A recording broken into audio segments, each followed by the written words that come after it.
Chapter 8. Tyranny of treating our friends like enemies and our enemies like friends. In the 1950s, when I was growing up, they were called eggheads. Today, they're called nerds. We're all familiar with them. They've got an excess of IQ and a shortage of testosterone. They spend most of their lives inside the academic incubator with no real-world experience. They've never met a payroll or responded to anything more urgent than a fire drill, and they've never dealt with anyone who challenged their leftist politics. After they graduate, they shuffle from campus to Washington and back. There are cabinet secretaries, ambassadors, and presidential advisors. They bring along a globalist perspective that is an absolute danger to the United States' position of economic and military supremacy in the world. Beatle John Lennon called them college pudding. It's these people who advise Obama on how to conduct his foreign policy. In the previous chapter, I told you about how they decided which wars we would fight and which ones we would ignore, based on the responsibility to protect doctrine. Now I'm going to tell you about how they decide which dictators to support and which to oust. These Ivy Leaguers, especially President Obama, have trouble telling our friends from our enemies. They tend to get it all backwards. More trickle-down tyranny. They ignore or attack our old friends and give aid and comfort to our former enemies and eventually hope to get them to switch places. The Soros Doctrine in the Middle East. I can't count the number of times I've heard the phrase international community used by the Obama administration. The reason is that the term is code for global government. The international community. You have to make it sound like the bleating of a sheep when you say it, because that's how the people who are pushing for global government view everyone else on the planet, as sheep. Global government is nothing more than warmed-over Marxist-Leninist communism on a planetary scale. Did you think that what happened all over the Middle East during the Arab Spring, which has now become the Arab Winter, was somehow a spontaneous uprising of freedom-loving young people wearing blue jeans and carrying cell phones and determined to promote democratic government in their countries? In fact, the whole situation has been carefully orchestrated from behind the scenes by George Soros, the same man who helped engineer Barack Obama's rise to power in the United States. It starts with the fact that America is a rudderless, leaderless nation. Weak, inexperienced leaders like Barack Obama are easy prey for international power brokers like Soros. I explained in Trickle Up Poverty how Soros was instrumental in bringing about Obama's election by working to cause the financial meltdown that enabled Obama to win. Obama had been behind in all the polls up to the time of the September 2008 financial crash, but he never trailed after it. Soros's influence didn't stop with getting a malleable schoolboy elected president. It continued to significantly affect the president's foreign policy. From the fact that we now treat our friends like enemies and our enemies like friends, right down to how the administration conducted the war in Libya. It means that everything is upside down and backwards in Obama's foreign policy, just like George Soros wants it to be. I'll make it very simple for you. The Obama foreign policy can be summed up like this. Treat your sworn enemies like friends, and your longtime friends like enemies. It's the Ivy League way. When a genuine democratic uprising against an illegally elected Islamist government in Iran began in 2009, Obama stood mute as Iranians were murdered by Mahmoud Ahmadinejad's military in order to quell the uprising. Soviet dissident Natan Sharansky called Obama's inaction maybe one of the biggest betrayals of people's freedom in modern history. At the moment when millions were deciding whether to go to the barricades, the leader of the free world said, "For us, the most important thing is engagement with the regime, so we don't want a change of regime." After Syria's Iranian puppet dictator Bashar al-Assad's forces had attacked and killed dozens of unarmed citizens as they protested against his regime, Hillary Clinton praised him as a reformer. In other words, if you're an ally of Iran and committed to the destruction of Israel and to the establishment of a new caliphate in the Middle East headed by nuclear Iran, you've got U.S. backing. It didn't stop with Syria. Tunisian dictator Zine El Abidine Ben Ali had, throughout his 23-year dictatorial reign, been an ally of the United States and an enemy of Islamic militant groups.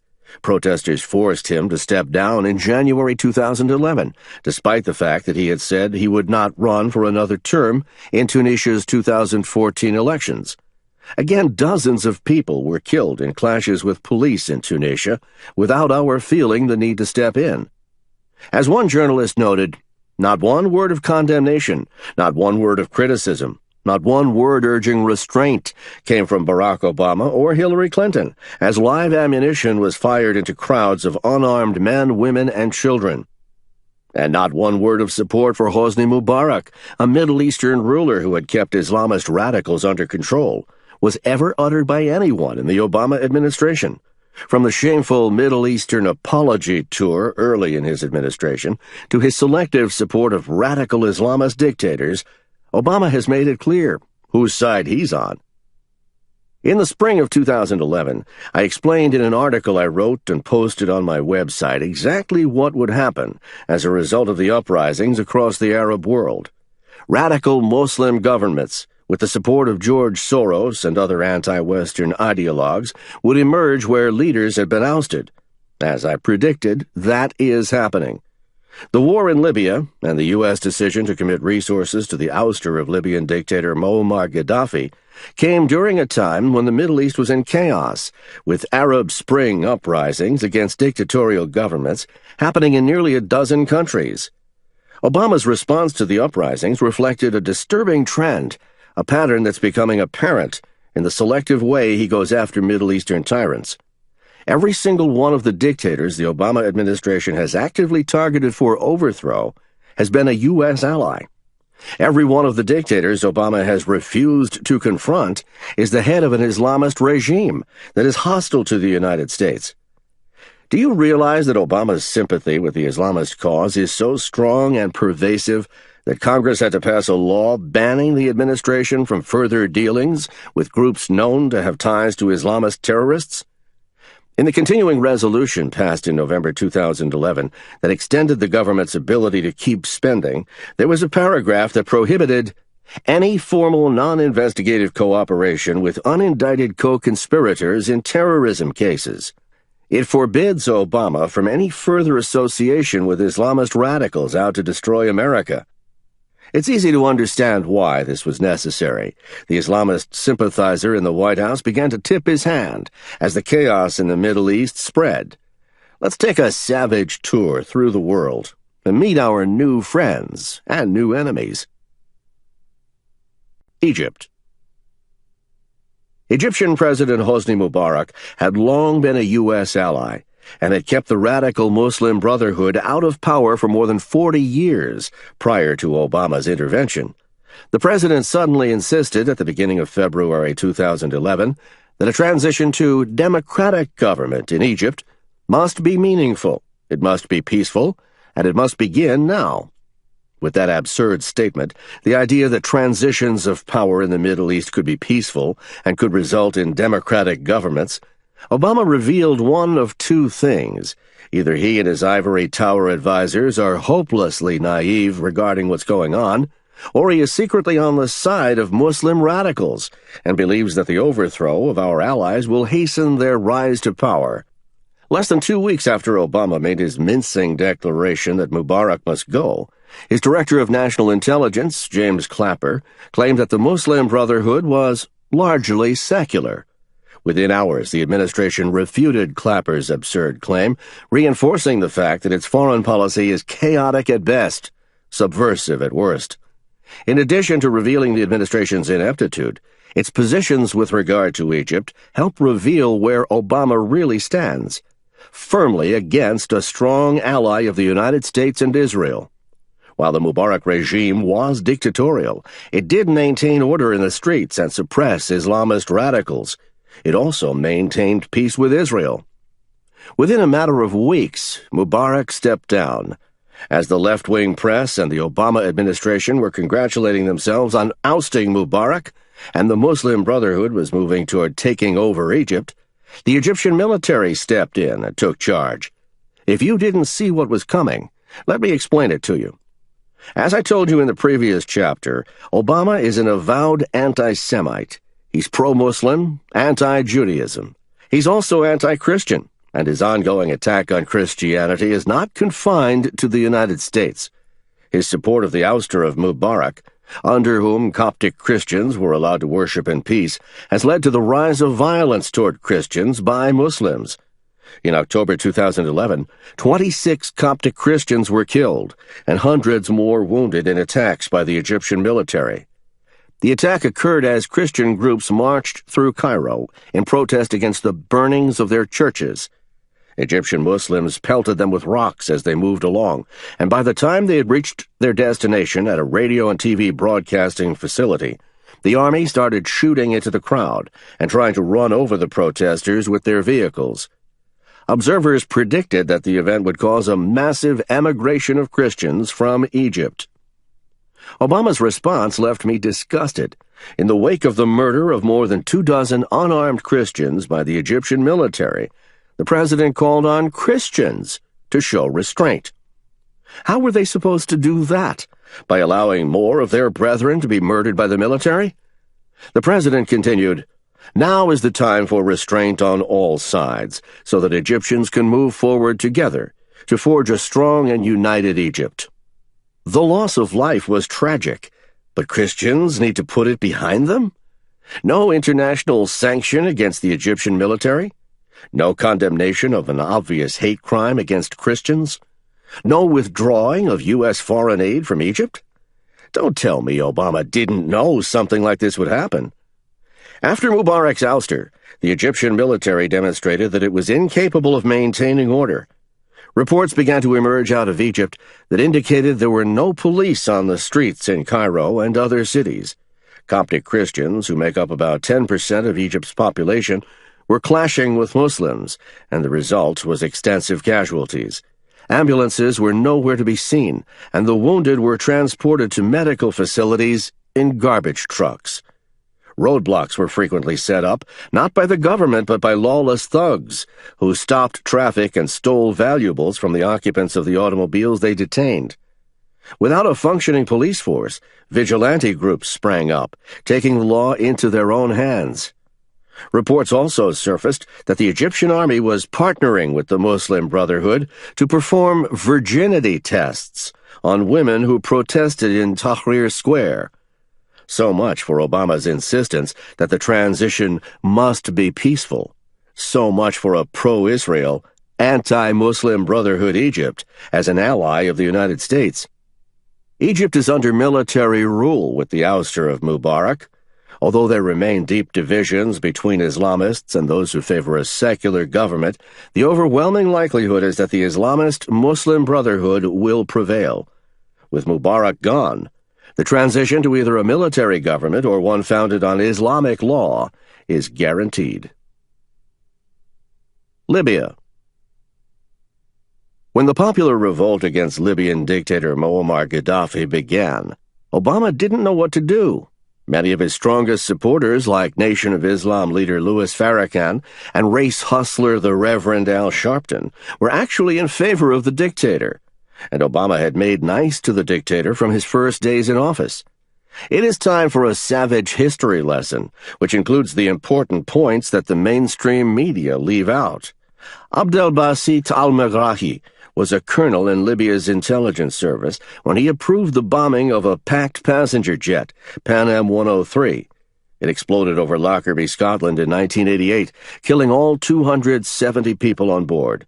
Mothers, babies, tourists, students, and 2 retirees coming back from a trip that they had dreamed about for a lifetime. Ultimately, Libya turned over the bomber. He was tried in a British court and jailed for life. The military intervention in Libya had everything to do with Europe's need to keep Libyan oil flowing, and nothing to do with defending Libyan citizens or promoting democracy. Have you forgotten Britain's and Scotland's deal with Libya? The one that led to Megrahi's release? British intelligence had been in bed with the Libyan dictator throughout Prime Minister Tony Blair's tenure in office. The Blair government had offered British special forces to assist in training Gaddafi's Khamis Brigade, the brutal and vicious Libyan security force. They'd also disclosed to Gaddafi how one of their secret forces operated. When it came to Megrahi, though, Britain caved. Gaddafi threatened dire consequences, including harassing British nationals and canceling lucrative oil contracts with British companies BP and Shell, and suspending cooperation with British intelligence if Megrahi was not freed and returned to his homeland. The Obama administration played a role in that, too. It secretly approved the release of supposedly terminally ill Megrahi. They said Megrahi was dying and asked if he could spend his last few moments of life with his family. A Scottish doctor played along. Of course, the families of the Lockerbie victims would have liked a few more moments with their loved ones before they died in a plane crash at Megrahi's hands. The real reason Megrahi was released was so that oil giant BP could negotiate a contract with Libya. With Obama's approval secretly delivered through the U.S. ambassador in London, Megrahi was flown home. Cheering crowds in Libya greeted his plane like he had just returned from landing on the moon or winning the World Series. As for the terminally ill Megrahi, he was still alive almost 2 years later. The Libyans had tricked Obama. Maybe he wanted to be tricked. Still, Obama treated Gaddafi as a friend. In Libya, the Transnational National Council, TNC, has gained some control as the governing body of Libya and has been recognized by the U.S. and other European countries. The Muslim Brotherhood, banned by Gaddafi, would be eligible to participate in a government formed by the TNC. The U.S. went along, recognizing the legitimacy of the Brotherhood in Egypt in July 2011. Pakistan. Osama bin Laden was hiding out in a concrete castle some 800 yards from Pakistan's equivalent of West Point. The Pakistanis said they had no idea the arch-terrorist was there. Barack Obama believed them. After all, the Pakistanis were our friends. The question Obama failed to ask was this: why wouldn't bin Laden be in Pakistan? Nearly every senior al-Qaeda leader that we've taken out has been captured or killed in that country. More than 2/3 of all al-Qaeda high-value targets in the world have been killed or captured in Pakistan. That's more than were killed or captured in Iraq and Afghanistan combined. Where was Ramzi Youssef, who bombed the World Trade Center in February 1993, captured? Pakistan. Where is Khalid Sheikh Mohammed, the planner of the September 11th attacks, captured? Pakistan. Where was Ramzi bin al-Shibh, the so-called 20th hijacker, captured? Pakistan. Where was Abu Zubaydah, a key al-Qaeda supervisor, linked to the 9/11 attacks, captured? Pakistan. Where was Ammar al-Baluchi, who carried money for the September 11th attacks, captured? Pakistan. Where was Abu Faraj al-Libi, the head of al-Qaeda's military wing, captured? Pakistan. The last two heads of al-Qaeda's military wing were also killed in Pakistan. The head of al-Qaeda's computer network was captured in Pakistan. So was bin Laden's doctor. So was the courier for Mullah Omar, the founder of the Taliban. So was Mir Aymal Khanzi, who shot several CIA officers at the spy agency's front gate in 1993. I could go on, but you get the point. The Pakistanis are up to their eyeballs in senior al-Qaeda figures, but they never seem to be able to spot them. And virtually all of these terrorists were captured in Pakistan's major cities, not hiding in some distant mountain cave. Often they were found in Pakistan's capital city, Islamabad. So we're not talking about some terrorist who disappeared into the folds of the Hindu Kush Mountains. No. They were all found in large homes or pricey hotels in the wealthiest neighborhoods in Pakistan's largest cities. It would be like the Unabomber hiding out in Beverly Hills. And it seems anyone in Pakistan who wanted to find bin Laden or a senior al-Qaeda figure could do so. Hamid Mir, a reporter at Dawn, one of Pakistan's largest English-language newspapers, interviewed bin Laden more than any other journalist did. Each of those interviews was conducted in Pakistan. When Al Jazeera wanted to interview the mastermind of the September 11th attacks, Khalid Sheikh Mohammed, they found him in Pakistan. When Newsweek wanted to interview Taliban leaders who escaped from an Afghan prison, they did it in Pakistan. The only people who couldn't find bin Laden or his top henchmen were our allies, the Pakistanis. When European intelligence services monitored phone calls from suspects in Europe in 2001, they found that more than 60% of all calls went to a single city in Pakistan, Karachi. The following year, more than half of all suspect phone calls went to another Pakistani city near Pakistan's Jalozai refugee camp. Meanwhile, President Obama asked Congress to send Pakistan another $3.4 billion in military and foreign aid in 2012. That was on top of the $4.46 billion we sent them in 2010, and the estimated $3 billion we sent them in 2009. That's the equivalent of sending everyone in Pakistan a check for almost $3,000 every year. So after bin Laden was shot dead in his Pakistani hideout, what did our friends in Pakistan do? Did they apologize for missing the world's most wanted man in their midst? Did they promise to try harder? What do you think? Pakistan's President Asif Zardari took to the pages of the Washington Post to complain. How can the United States complain, he wondered, when Pakistan was doing the best it can? You can't say he doesn't have chutzpah. Then our friends, the Pakistanis, warned us never to kill another terrorist in their country without telling them first. Should we tell them? Let's not forget what happened the last time we tipped off the Pakistanis that we were going to kill bin Laden. It was August 20th, 1998. A few weeks earlier, bin Laden's men had driven truck bombs to the gates of 2 U.S. embassies in East Africa, killing 224 people, including 12 American diplomats. So after many meetings with his cabinet and his national security team, President Clinton decided to launch dozens of Tomahawk missiles against bin Laden's mud-walled compound in Afghanistan. When the missiles were just about to cross over Pakistan's airspace to landlocked Afghanistan, a visiting U.S. general told the head of Pakistan's military that the missiles were flying through his country to hit bin Laden in Afghanistan. The Pakistan general asked if he could be excused for a minute to confer with his chain of command. Minutes later, U.S. satellites observed panic in bin Laden's compound and trucks full of people darting off in all directions. The missiles landed 10 minutes later. Bin Laden got away clean, and soon he was planning the September 11th, 2001 attacks. Still, Obama talks about our good friends the Pakistanis. And then Obama began acting like we were the problem. Instead of calling on the Pakistanis to hand over al-Qaeda operatives hiding in their country, Obama announced a multi-million-dollar Muslim outreach program. Our friends the Pakistanis just don't seem to understand us. Professor Obama is going to fix everything with a speech and a pile of money. Our new exchange of friends for enemies doesn't stop at Middle Eastern countries. Caribbean and South American communists are also our new allies. Cuba. Remember the Graham Greene novel, Our Man in Havana? It's a funny story about a vacuum cleaner salesman who sells blueprints of his Hoover vacuums to British intelligence, who are convinced he has stumbled onto some secret weapons being developed by Cuban communist leaders. Pretty funny in a dry British way. Well, Americans now have a real man in Havana. His name is Alan Gross. Let me tell you his story. Gross lived in suburban Maryland near Washington, D.C.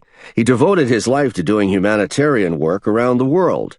He helped farmers in Azerbaijan and Bulgaria boost the yields of their crop fields, saving many from poverty and hunger. He worked in the poorest and most remote section of Pakistan to help the people there attract investors to a local mine. Now ore is coming out of the ground and producing jobs. For more than 25 years, he worked in Africa and the Caribbean helping the poor. He had never been in trouble with the law. When the U.S. Agency for International Development, or USAID, an organization that has provided economic and humanitarian aid to people around the world, approached Gross, he was open to their request to help them distribute computer equipment to the small and isolated Jewish community in Castro's Cuba. Gross understood that many of the island's few remaining Jews were old, sick, and poor. Many of their relatives had fled to Florida. They were unable to visit their relatives.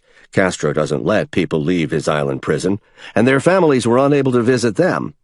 Letters and phone calls were often intercepted. Many Cuban Jews had not seen their children in decades, and had never seen their grandchildren. Having computers and internet access would enable them to email their relatives, even see them on their computer screens. It would change their lives. Gross couldn't refuse. In the fall of 2009, Gross made several visits to Cuba on a tourist visa, bringing computer equipment with him and helping to set up an intranet so the Jews scattered across Cuba could talk to each other without the communist authorities listening.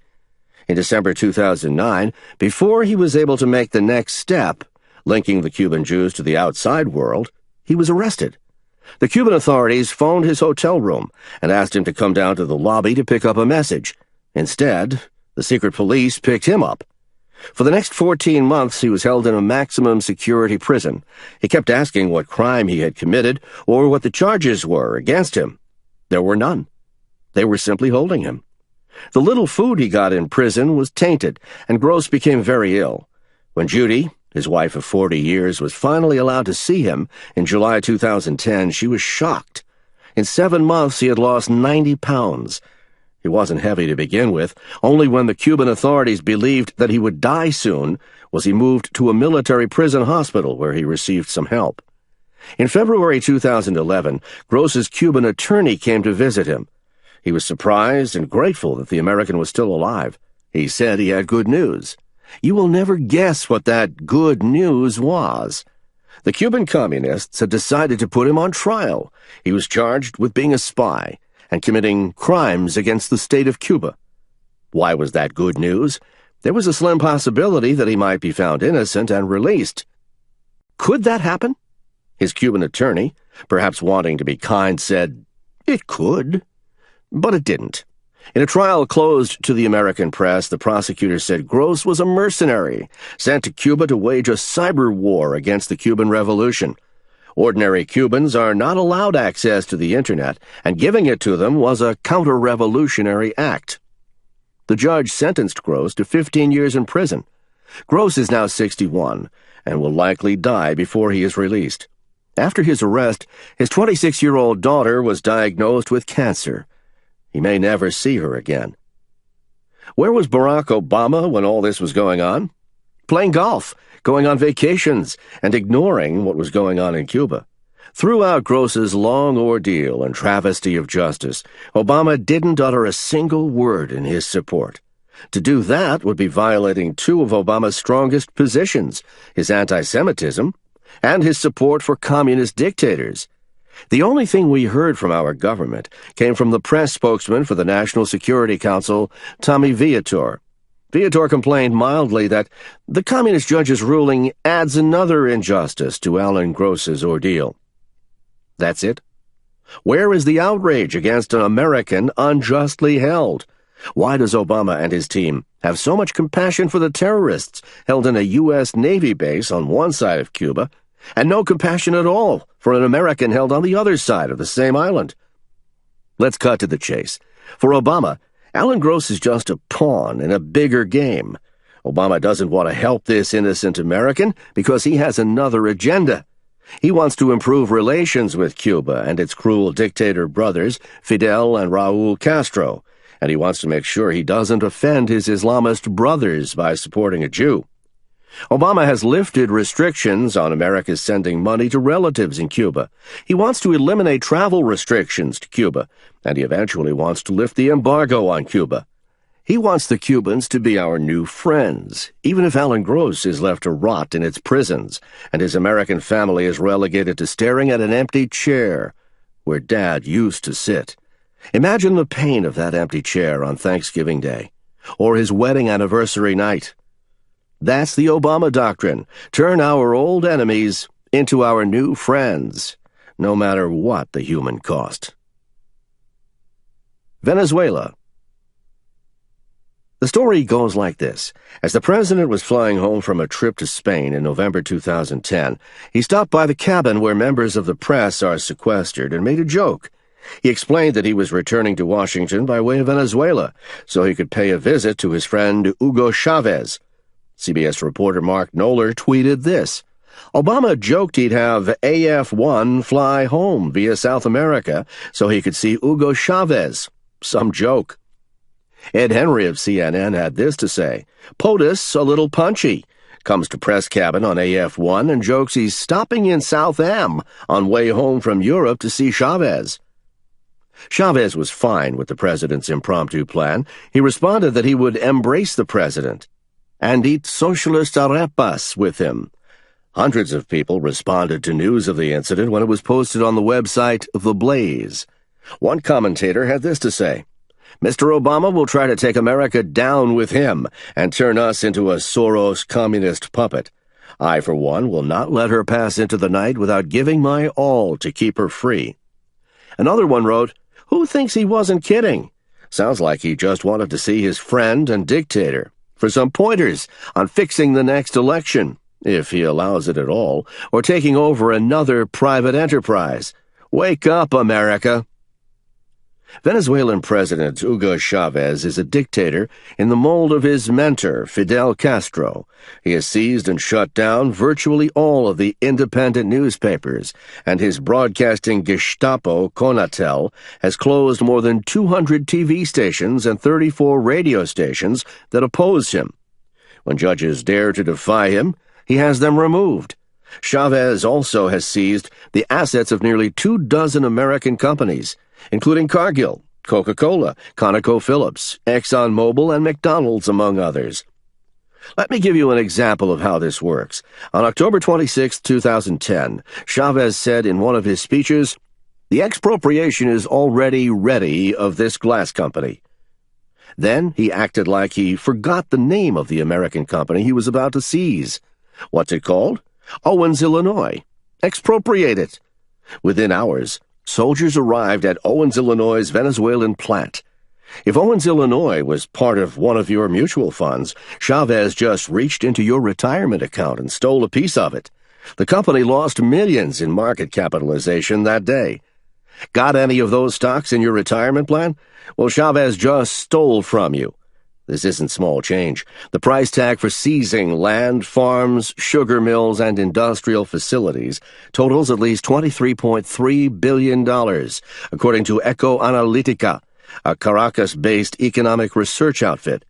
If one counts the value of deposits seized in banks, Eco Analytica says the total loss is more than $27 billion. If all this sounds familiar, it's because Barack Obama is trying to do the same thing here in the U.S. In many cases, he's succeeded. No wonder people didn't think the president was joking when he talked about detouring so he could visit his friend Hugo Chavez. Let me explain it to you. Obama has been trying to shut down Fox News and conservative radio talk shows since he took office, through his appointment of an FCC transition czar, Henry Rivera. Rivera is a radical leftist lawyer, a former FCC commissioner who's working to try to eliminate commercial talk radio. What's Obama going to replace talk radio with? I'd say that his test of the nationwide emergency broadcast system on November 9, 2011, should give you a pretty good idea of Obama's idea of good radio programming. Obama has already seized 2 private auto companies, General Motors and Chrysler, and turned those assets over to the labor unions. He's taken over the student loan business so he can exert near total control over what students learn and how they pay for it. And he's taken over the health insurance industry. Maybe Obama doesn't feel too outraged because he has acted just like Chavez. As one commentator put it, of course, the Obama administration has engaged in some nationalizations of its own, with little or no compensation paid. Just ask the Chrysler bondholders or the shareholders in what is now officially called Old GM. So perhaps the administration has little sympathy for the small investor. You don't think we're on our way to becoming Venezuela? You're not worried that Hugo Chavez is one of Obama's friends? So Chavez is making war on your retirement, and what does Obama do? Nothing. No speech, no trip to the United Nations, no warning that the U.S. will seize Venezuelan assets in America if he doesn't return our property in his country. He does absolutely nothing. In fact, the Obama administration couldn't care less. When a reporter finally worked up the nerve to ask the then State Department spokesman P.J. Crowley about the theft of American property in Venezuela, here was Crowley's rambling response. Well, statements are one thing. We'll see what actual actions, take place. But, we would expect Venezuela to provide prompt, adequate, and effective compensation for any expropriation of the investments of Owens, Illinois, in accordance with international law or any other, private business doing present in Venezuela. The only other Obama administration official to even mention the pocketing of U.S. assets by foreign dictators was Assistant Secretary of Commerce Walter Bastian. Here's what he said. "We have no problem with expropriation, theft by a foreign government, as long as those affected are paid." No problem with theft? And Bastian certainly knows that Americans are not paid fair market value for their holdings. They get whatever Chavez feels like paying that day. Most are not even paid at all. Behind the scenes, Obama administration officials are telling executives not to worry. By being nice to Chavez and not protesting the thefts, they hope that Chavez will eventually see his way clear to pay the American investors something. These Obama wimps are like the kids on the playground who tell the victim not to report the bully to the teacher and not to fight back. "Be nice," they coo, "and he will be nice to you later." Well, it doesn't work in the schoolyard, and it doesn't work in foreign affairs. Obama's approach to Latin America is the opposite of Teddy Roosevelt's. Obama's motto, speak softly and carry no stick. Guess what? It hasn't worked. ExxonMobil and ConocoPhillips, two big energy companies with millions of American investors, gave up on Obama. They have decided to go to the World Bank's Center for Settlements of Investment Disputes. They are seeking tens of billions of dollars in relief for their lost oil facilities in Venezuela. It will take years before they even get a hearing, and even if they win, Venezuela can always ignore the World Bank. When Chavez isn't stealing from Americans, he is impoverishing his own people. That's why they keep sneaking across our borders. Everyone knew that Chavez's takeovers of private industry would make Venezuela poorer, hungrier, and less democratic. Today, Venezuela has the highest inflation rate in South America. Once a food exporter, Venezuela now has to import more than 70% of its food, and shortages are common. The little food available is at the end of the long line at a government-controlled store. Crooked government bureaucrats, Chavez has his capitalist cronies just like Obama does, make the shortages worse by selling food in the black market at huge profits for themselves. What isn't lost to corruption is lost to government incompetence. Some 130,000 tons of food was left to rot on ships in Venezuela harbors because the bureaucrats could not arrange a profitable enough black market deal for themselves. When this was reported by one of the country's few remaining independent newspapers, Chavez was forced to arrest the head of his food police. His replacement is just as corrupt, according to local papers. Before Chavez, there was no black market in food. The stores were full of fresh produce and local meat. Now there are ration cards and sad walks home with no food to be found. Why don't the people of Venezuela do something? They're trying. In the September 2010 parliamentary elections, voters overwhelmingly supported the opposition, which was called the Coalition for Democratic Unity. The coalition won half of the popular vote, and when they were sworn in on January 5, 2011, they controlled 40% of National Assembly seats, up from just 4% the year before. Other opposition parties grabbed another 10% of the seats. The opposition probably would have swept all electoral offices if it wasn't for Chavez's thugs, who might have taken lessons from the new Black Panther Party in Philadelphia during the 2008 elections here, openly intimidating voters and manufacturing fake ballots. But still, the people did the best they could and won working control of the national parliament. What was Chavez's response? He stole the parliament's power. Days before the opposition parties were set to be sworn in, Chavez asked the old parliament, where his United Socialist Party controlled 83% of the votes, to give him the dictatorial right to rule by decree until the 2012 presidential elections.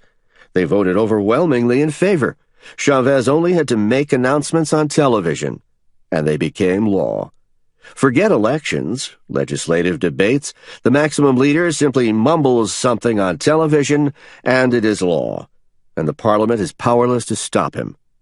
After he received this dictatorial power, he bragged to a state-run newspaper that the newly elected opposition was now powerless. Let's see how they are going to make their laws now.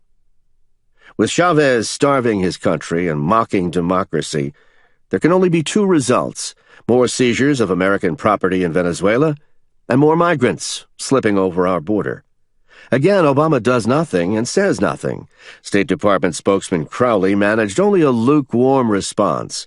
What he, Chavez, is doing here, we believe is, subverting the will of the Venezuela people. And that's it. Except for that stray remark by Crowley, you will find no response by the Obama administration. Pore over the transcripts of the State Department briefings and read all of its reports. You will find nothing. Not a single line that is critical of Chavez's takeover of democracy in Venezuela itself.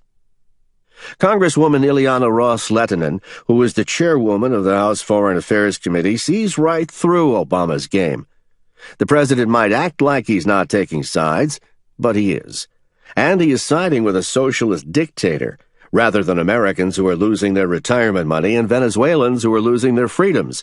Ross-Lehtinen was dead on when she said, "Choosing to take no side in the battle between tyranny and democracy in Venezuela only helps the tyrannical side." The good news is that Chavez will almost certainly be dead before the next election. His cancer, the cancer he claims has been cured, is accelerating, and his medical team gives him no more than 6 months to live. Apparently, the advanced treatment for the disease that he received in Cuba didn't do the trick. The only questions now are, will the Chavistas who support the dying dictator be able to hold on to the power and the wealth they have stolen from the Venezuelan people? And will Barack Obama intervene on behalf of those people to ensure that Venezuela becomes a free country again? My advice? Don't put any money on Obama coming through for the Venezuelan people. Brazil. I mentioned the Obama trip to Brazil in the previous chapter. When President Obama got invited to a summit meeting in Brazil, he decided to take the whole family. A little vacation in the sunshine, while icy rains fell on Washington in March 2011. Of course, that little trip cost taxpayers tens of thousands of dollars. Why not? He felt completely at home with the Socialist Party leaders of that rainforest nation. They spend their days criticizing the United States in the halls of the United Nations, and blaming America and the local newspapers for their problems, just like Obama. Once there, Obama announced that U.S. taxpayers would loan the Brazilian oil giant Petrobras some $2 billion to drill for oil off their coast in the deep waters of the Atlantic. As I've told you, he backed that up with a promise that America would be Brazil's customer for the oil they produce. Of course, the president has blocked American oil companies from drilling in a number of offshore areas and in many inland oil fields. Obama's drilling moratorium costs the American economy some 100,000 jobs and billions in revenue per year, according to the American Petroleum Institute. That might be the reason he promised that America would be Brazil's best customer. When he got back to the States, Obama whined about America's dependence on foreign oil imports, the very ones he had just agreed to subsidize in Brazil with our tax dollars. I have a lot more to say about Obama's energy edicts in Chapter 9, Tyranny of Green Energy. Our New Enemies. Government brutality is a fact of life in the Middle East. It doesn't matter whether it's an Islamist dictator like Iran's Mahmoud Ahmadinejad, or an old-fashioned third-world tyrant like Hosni Mubarak or Muammar Gaddafi. Middle Eastern countries have, since World War II, generally been held together by force. Now that the Obama administration has found a principle, responsibility to protect, to stand on, it has a rationale for extending its policy of reducing U.S. influence in the region by promoting the rise of Islamist governments of the people. It's the Soros doctrine at work. I'm the only one who saw what was really going on in the Middle East, as Barack Obama turned a blind eye to the violence of dictators against their citizens and supported the overthrow of U.S. allies in order to pave the way for the takeover of their countries by Islamist radicals. I'm the only one who understood that Obama was implementing his new foreign policy, the one that says, "Our former friends are now our enemies." It's the second part of Obama's new foreign policy doctrine. Israel. I want you to take a look at what Obama's support for the Islamist radicals at the heart of the so-called Arab Spring has done to Israel.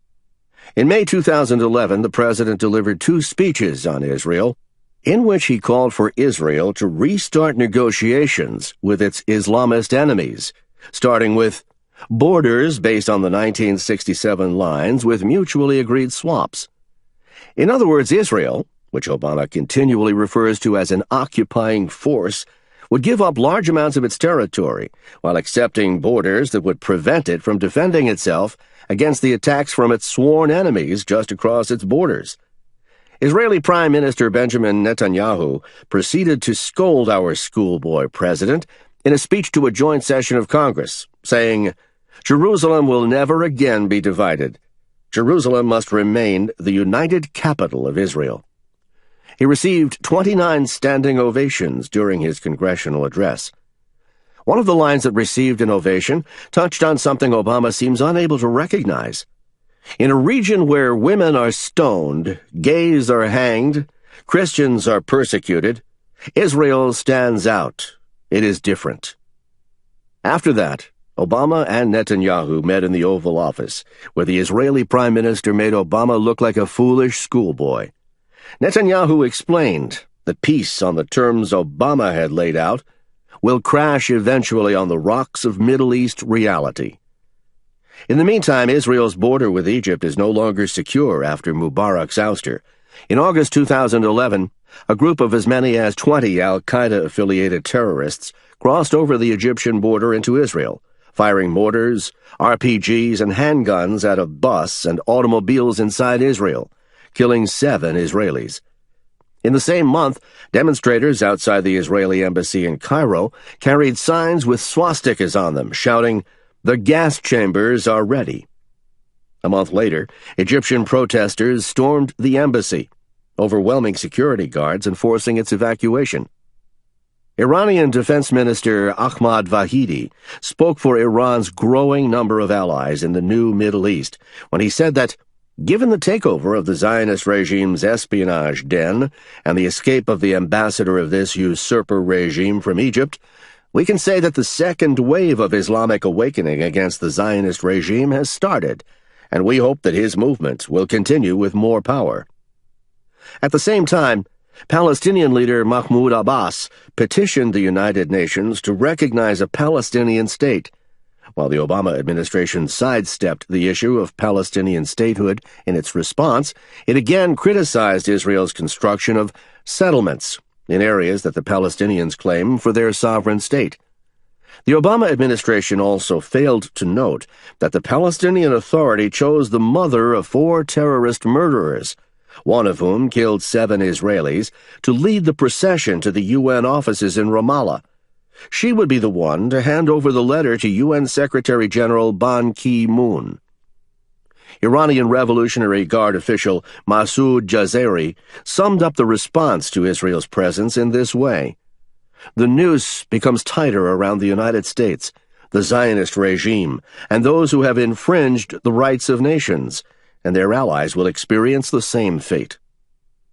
Israel is the only democracy in the Middle East, and our oldest, most dependable ally in the region.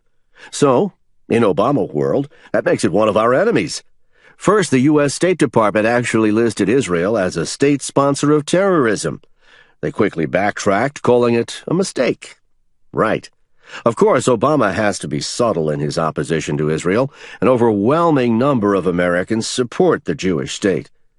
In her position as UN ambassador, Albright disciple Susan Rice finally got the chance to make it clear just how strong her and Obama's hatred of Israel is.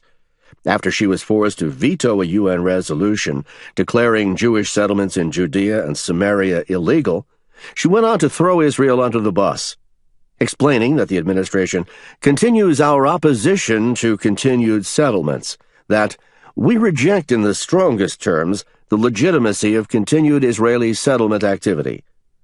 Another Obama appointee, U.S. Ambassador to Belgium Howard Gutman, explained that we need to distinguish between legitimate anti-Semitism and hatred of Jews that is justified.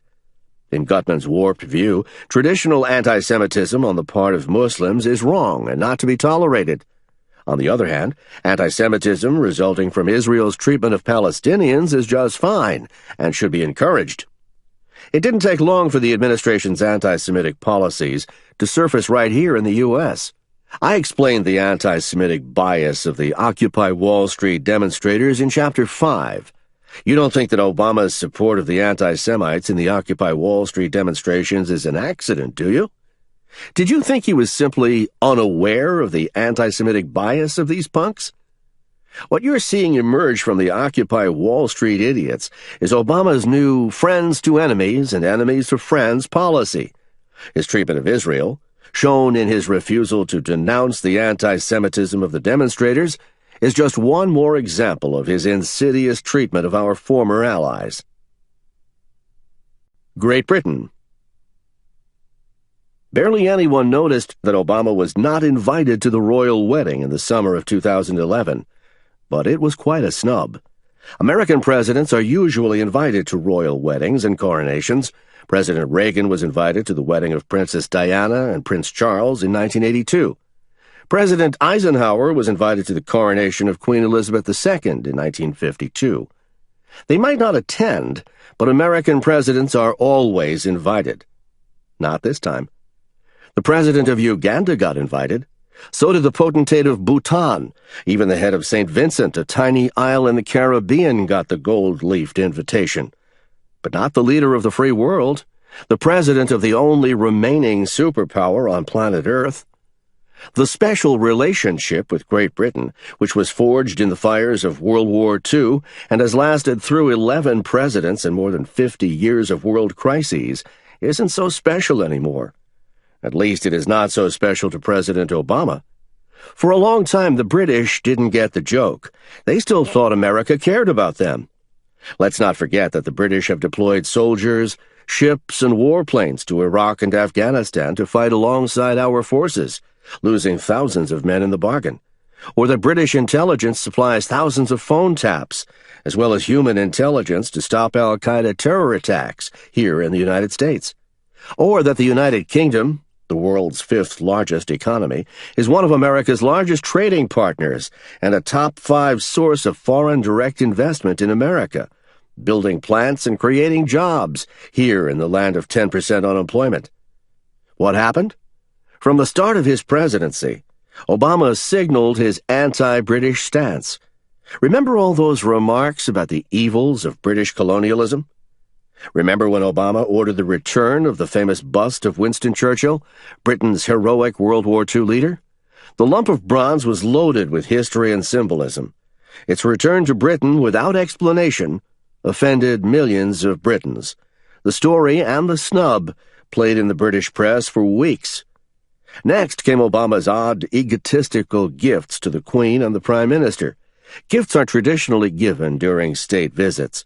For the Queen, he gave an iPod, loaded with Obama's speeches. And to the Prime Minister, who had sent soldiers to fight alongside ours in Afghanistan and Iraq, he gave a collection of DVDs of American film classics, like Gone with the Wind. But the DVDs don't work on British DVD players. And the Prime Minister carefully explained to British papers he already had the good films, and the bad ones he didn't want. Small wonder that when the Queen went to the Kentucky Derby last year, she didn't stop at the White House for a visit. And while the British are famous for their stiff upper lip, they decided not to invite the Obama clan to the royal wedding. Honduras. Honduras has historically been one of America's most dependable allies in Central America. But when Honduran President Manuel Zelaya made a secret deal with Venezuelan dictator Hugo Chavez to overturn Honduras's democracy and make it a single-party communist state, Obama got worried.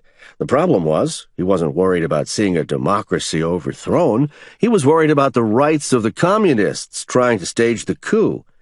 As Zelaya's term was coming to an end in December 2009, he announced that he was going to stay in power.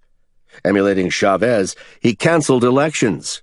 Then he shut down independent radio and television stations, threatened opposition parties, and brought in advisors recommended by Chavez and Fidel Castro. Honduras is a country of some 7 million people, and many of them realized what was going on. A new dictatorship was being born, and they didn't want it.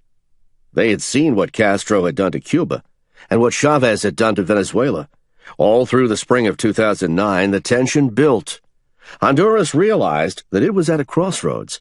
The president of Honduras' Senate called together the members of President Zelaya's own party, and they went to the Honduran Supreme Court and got an order to arrest Zelaya on June 28, 2009. Zelaya was arrested and taken by helicopter to Costa Rica. Although Zelaya was dressed in a business suit when he was arrested, he changed into pajamas on the helicopter that took him into exile. After he landed, he gave a press conference in his pajamas, claiming armed men had awoken him in the presidential bed. From Costa Rica, Zelaya hired unemployed men in Tegucigalpa, Honduras' capital city, to stage demonstrations, demanding his return to power. Meanwhile, a transitional government reorganized the National Senate, and with the approval of the Supreme Court, resumed governing the country. As the Hondurans were fighting to save their democracy, what did Obama do? First, he denied all members of the Honduran government visas to travel to the United States. The few Honduras government officials who were able to visit the United States and tell their side of the story had U.S. passports. At the same time, the Obama administration demanded the return of ousted President Zelaya, the man who would be dictator. Honduras's most powerful ally, the United States, had turned against it. Obama cut off aid and loans to the impoverished country. Foreign investors were scared away. The White House called the protective and legal moves of the Honduras government a coup and encouraged the American media to criticize the country. Obama and the American media did everything they could to bring an acolyte of Chavez and Castro to power in Honduras. The Hondurans refused to budge. Legitimate elections were held on schedule, and new leadership under President Porfirio Lobo was ushered in. The Communists and Obama lost. The greater loss, though, was one of America's oldest friends in the region. Even though the Obama administration did everything it could to make sure that a communist dictator would be able to remain in power, they were forced to retreat and approved the results of the election. Panama and Peru also recognized the legitimacy of Lobo's government. Likewise, Canada and the European Union. The United States didn't reinstitute financial aid to the country, though. The communist governments of Argentina, Brazil, Ecuador, and Venezuela did not recognize the election results, complaining that the elections were not free and fair, like the ones Hugo Chavez holds. Friends versus enemies. Like the president himself, Obama's labor union allies are on the side of Islamic radicals in the Middle East and North Africa. In the midst of the transformation of the region into a permanent Arab winter, Obama's supporters in the AFL-CIO are helping to fund what it calls the popular mobilizations against corrupt, oppressive regimes in Tunisia, Egypt, Bahrain, and throughout the Middle East and North Africa. But even worse than Obama's empty rhetoric are his actions in promoting the Muslim Brotherhood. He directed Frank Wisner, a former U.S. ambassador to Egypt, to meet secretly with Issam El-Arian, a senior leader of the Muslim Brotherhood, in order to discuss the fate of Egypt after Mubarak was deposed. It is also reported that Obama himself met with members of the Muslim Brotherhood in 2009. In the face of Obama's dereliction of his duties as Commander-in-Chief of the U.S. military and his tacit approval of Islamist radicals in the Middle East, attacks on Israel from the Gaza Strip have increased dramatically. Iran's Mahmoud Ahmadinejad, sensing U.S. sympathy for Islamist radicals and Obama's weakness, has declared that there is no room for Israel in the region.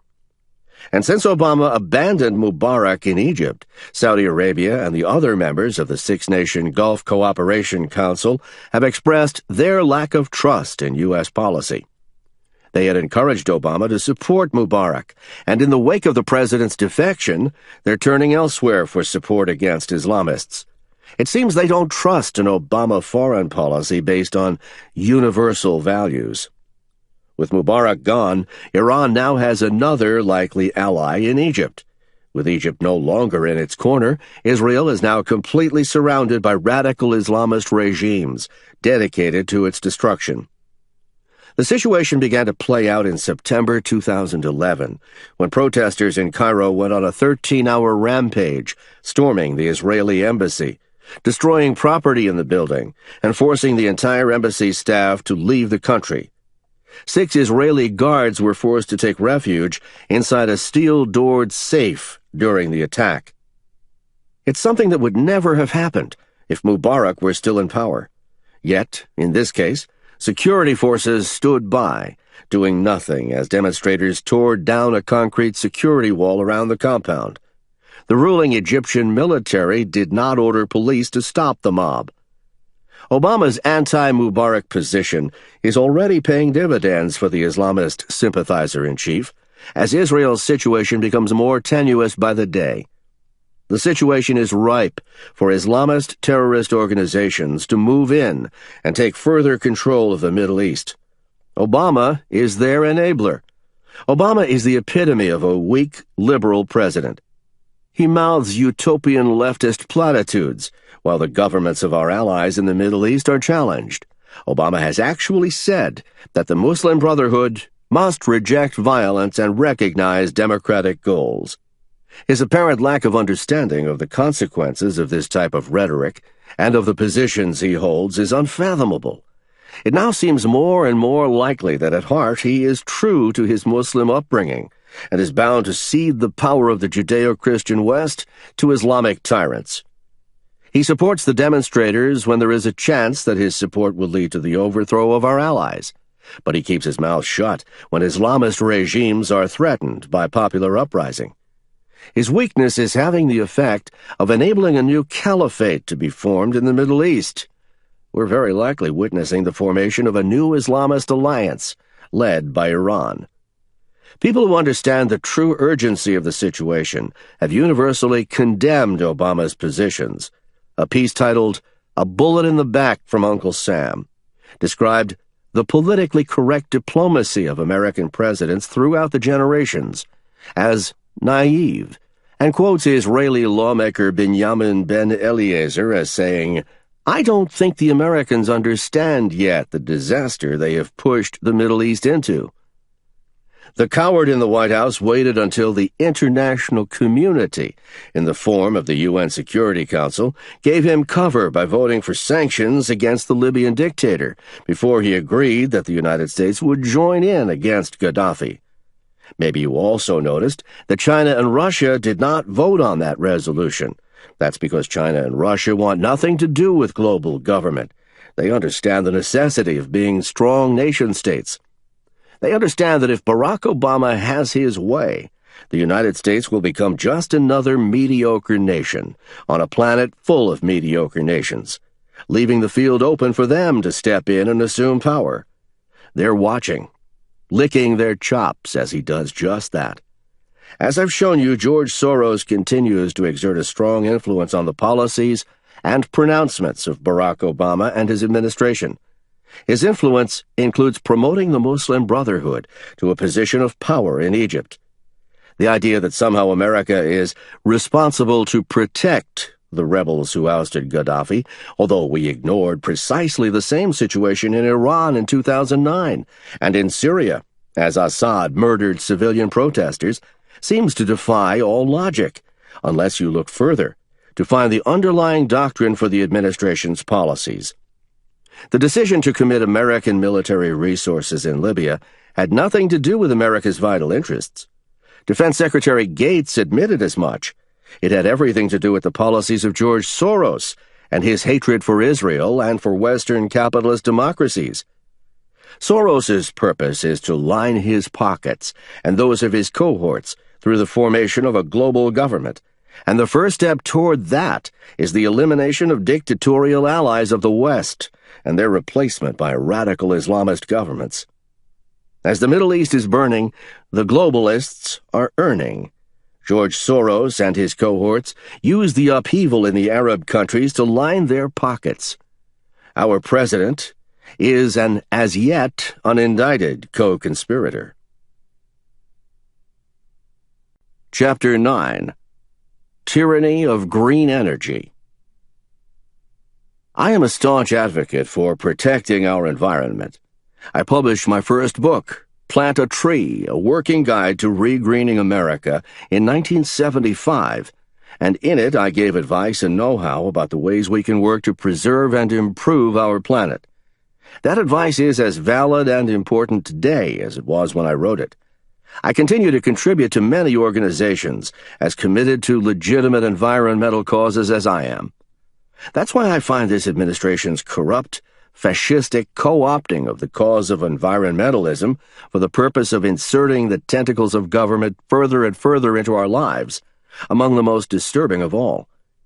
That's why I'm devoting an entire chapter of this book to showing you just how far Obama and his crooked cohorts have gone with their takeover of the cause of saving our environment.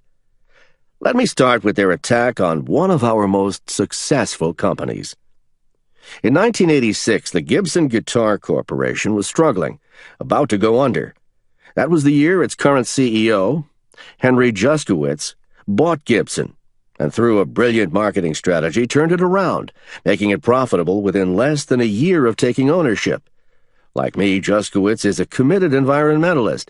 He's a supporter of the Rainforest Alliance and the Environmental Defense Fund, among other environmental protection organizations.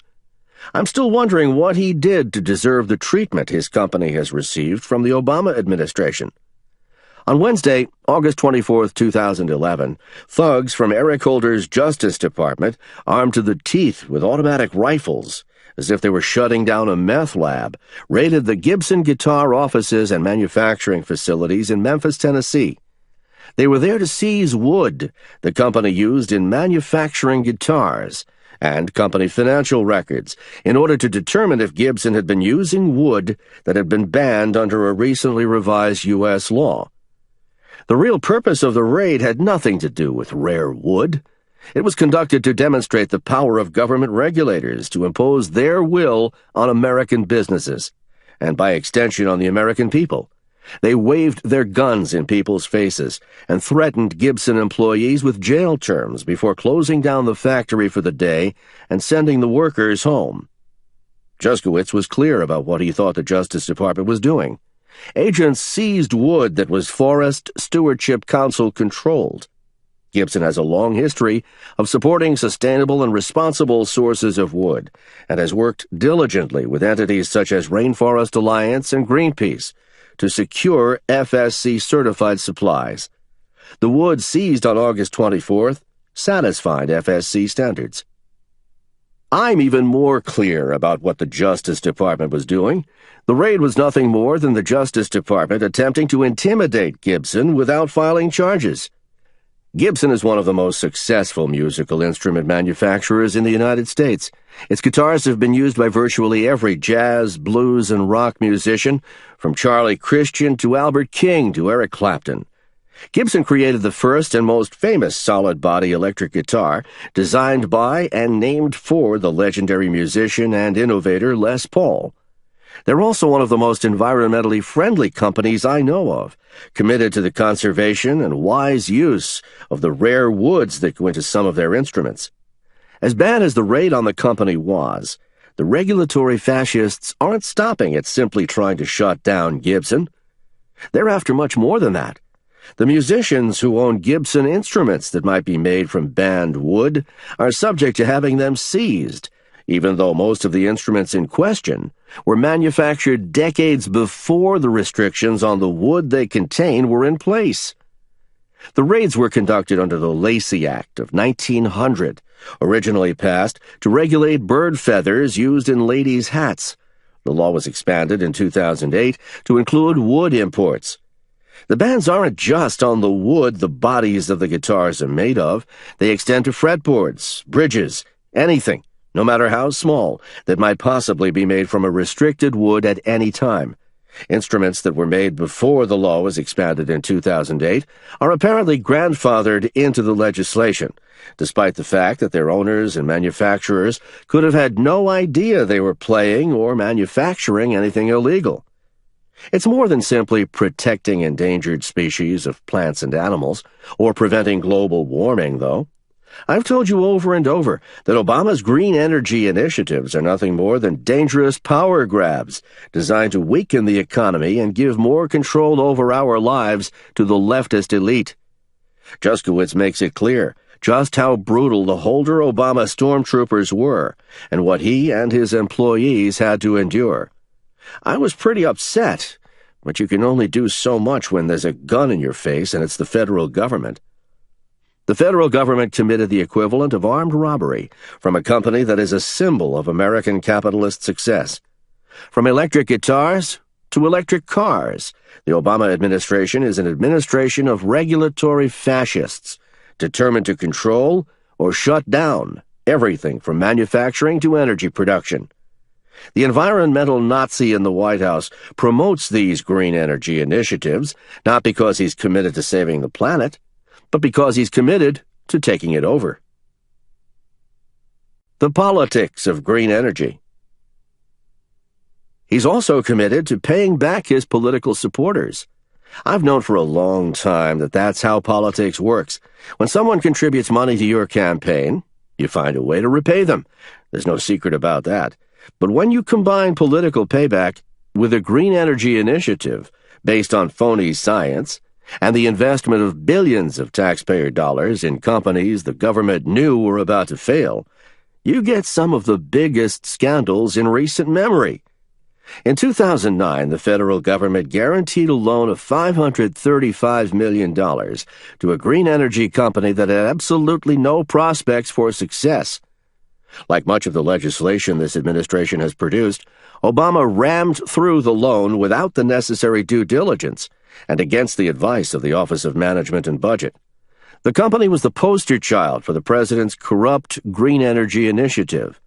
Obama visited it in May 2010, well after his advisors were aware that the company was in trouble, promoting it as a company that would create green energy jobs.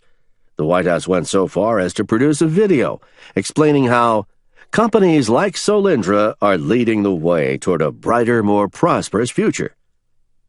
There were some dissenters. In May 2010, one Obama fundraiser wrote to Obama advisor Valerie Jarrett, "A number of us are concerned that the president is visiting Solyndra. Many of us believe the company's cost structure will make it difficult for them to survive long term. I just want to help protect the president from anything that could result in negative or unfair press." By the fall of 2010, the administration knew that Solyndra was in trouble. Even though they continued to promote Solyndra as one of the success stories of the president's green energy strategy, the Department of Energy pushed hard for Solyndra to hold off announcing pending layoffs until November 3, 2010. Emails reveal that one investor wrote this: "They did push very hard for us to hold our announcement of the consolidation to employees and vendors to November 3rd. Oddly, they didn't give a reason for that date." The investor, Argonaut Private Equity, couldn't possibly have been that naive, not with the midterm elections being held on November 2nd, the day before the date approved for a negative announcement. Do they expect us to swallow the lie that delaying the Keystone XL pipeline until 2013 has nothing to do with the 2012 presidential elections, too? This is the most corrupt, lying administration in the history of this country. Not a single decision is made without considering the Democratic far-left base, or the fat cats and unions that hold this anti-American, anti-capitalist administration together. The panderer-in-chief will stop at nothing in his assault on our freedom. In promoting Solyndra, Obama was ignoring warning signs that had been surfacing for more than a year. A PricewaterhouseCoopers audit of the company 2 months earlier said that Solyndra has suffered recurring losses from operations, negative cash flows since inception, and has a net stockholders' deficit that, among other factors, raises substantial doubt about its ability to continue as a going concern. On top of that, the Energy Department's Credit Committee, which decides who gets federal energy money and who doesn't, had reached the conclusion that Solindra's application for funds was premature in January 2009, just before Obama took office. Inspector General Gregory Friedman, who was appointed to oversee the distribution of stimulus funds, said that the green energy projects being funded were so far divorced from the reality in the industry that it was like attaching a lawnmower to a fire hydrant. After Obama was inaugurated, Solindra funding was fast-tracked. The reason? His financial backers stood to lose big money. Billionaire George Kaiser, a major Obama fundraiser, was one of the early investors in Solindra. With the company struggling, Kaiser and others ponied up an additional $75 million in financing early in 2011. In return, they received priority over other creditors, including the taxpayers guaranteeing the loan, to be repaid. Another Obama fundraiser, Steve Spinner, is a top official in the Energy Department, charged with monitoring how guaranteed loans are made. He ostensibly wasn't involved in the Solindra decision, but not because there might have been any conflict of interest on his part. His wife's law firm had represented the company, so he stepped aside. Do you have any doubt that the $500 million in taxpayer dollars will be used primarily to make Obama cronies whole on this deal? Or that the deal was rigged from the start? Once it had secured the federally guaranteed loan, Solindra went on a lavish spending spree. The company doled out $344 million on a new corporate headquarters building, with a state-of-the-art conference room whose glass windows smoked over at the touch of a switch in order to conceal who was in the room. Just down the road at the company's manufacturing facility, unsold solar panels piled up. Solindra executives lied to the White House in May 2011, saying, "We have good market momentum. The factory is ramping, and our plan puts us at cash positive later this year." And 2 months later, followed up with, "We can assure you we have a path to profitability." In a move that was a sign they knew Solindra was in trouble, the Energy Department hired the investment bank Lazard Limited in mid-August for $1.1 million to give advice on how the company could restructure its finances, both in and out of bankruptcy, according to records.